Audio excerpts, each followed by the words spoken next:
ചില മീനുകൾ അങ്ങനെ എല്ലാവർക്കും കഴിക്കാൻ പറ്റില്ല, അതിന് ഒരുപാട് കാരണങ്ങളുണ്ടാവും. അപ്പോൾ ഈ വെട്ടിക്കൊണ്ടിരിക്കുന്ന മീനാണ് മുള്ളുവാള, കടൽവാള എന്നൊക്കെ പറയും. പല സ്ഥലങ്ങളിൽ പല പേരിലാണ്. വേറെ ഏതെങ്കിലും പേര് അറിയുന്നുണ്ടെങ്കിൽ കമൻറ്റ് ചെയ്യുക. ചെറിയ കുട്ടികൾക്ക് കൊടുക്കുമ്പോൾ നല്ലോണം ശ്രദ്ധിക്കേണ്ട ഒരു മീനാണ്. നല്ലോണം മുള്ളുണ്ടാവും തന്നെ, ഇറച്ചിയിലൊക്കെ നല്ല തൊഴുതുരയാണ്, നല്ല മുള്ളുള്ള റൈറ്റാണ്.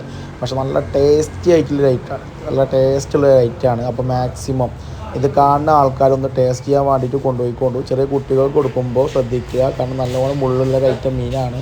ഓക്കെ, ഈ ഒരു വെട്ടുന്ന രീതി ശ്രദ്ധിച്ചുകൊണ്ട് നമ്മൾ നോർമൽ കട്ടിങ്ങിനേക്കാളും നല്ലത് ഈ ഒരു രീതിയിൽ ചെരിച്ച് വെട്ടുന്ന സമയത്ത് നമുക്ക് ഒരു മുള്ളില്ലാത്ത രീതിയിൽ അത് കഴിക്കാൻ പറ്റും. അതിങ്ങനെ നുള്ളിയെടുക്കുന്ന സമയത്ത് മുള്ളില്ലാത്ത ഭാഗങ്ങൾ കൃത്യമായിട്ട് ഇങ്ങനെ വെട്ടുമ്പോൾ മനസ്സിലാവും.